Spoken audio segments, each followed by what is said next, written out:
అక్క మరైతే రీసెంట్గా పాస్టర్ మాట్లాడినటువంటి మాటలు స్త్రీలకు సంబంధించి అంటే మల్లెపూలు పెట్టుకున్న ప్రతి ఒక్కళ్ళని చాలా తీవ్రమైన వ్యాఖ్యలతో Yeah. మాట్లాడుతున్నటువంటి ఆయన మాటల గురించి మీరు ఏమంటారు? ఏమంటారు, మొదట ఖండించడం కన్నా ముందు ఆ పాస్టరు సాలిం రాజు అతనికి నేను ఆర్ఐపి చెప్తున్నాను. రెస్ట్ ఇన్ పీస్ అయ్యా నువ్వు.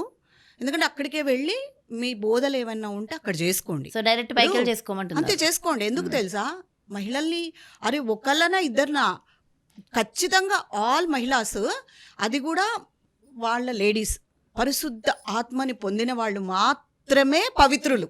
ఇంకా మిగతా అందరూ కూడా వేషలే అంట. ఎట్లా అంటావు నువ్వు? ఏం మాట్లాడుతున్నావు నువ్వు? ఆడవాళ్ళని మీరు వేషలు అంటారా? పూలు పెట్టుకున్న వాళ్ళందరూ వేషలా మీకు? అసలు ఒక పువ్వు గురించి నీకు తెలుసా?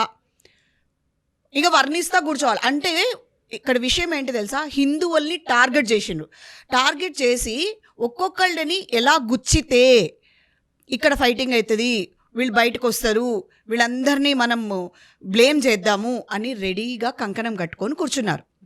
హిందూ ధర్మంలో దేవుడికి ఒక భక్తితో పువ్వుని సమర్పించుకుంటే అక్కడ మేమే ఉన్నాము, భగవంతుడి పాదాల చెంత చేరాము అని సంతృప్తి పడతాం.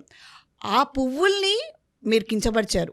అందున ఒక స్త్రీమూర్తి ఐదోతనం అంటారమ్మా, ఐదోతనం.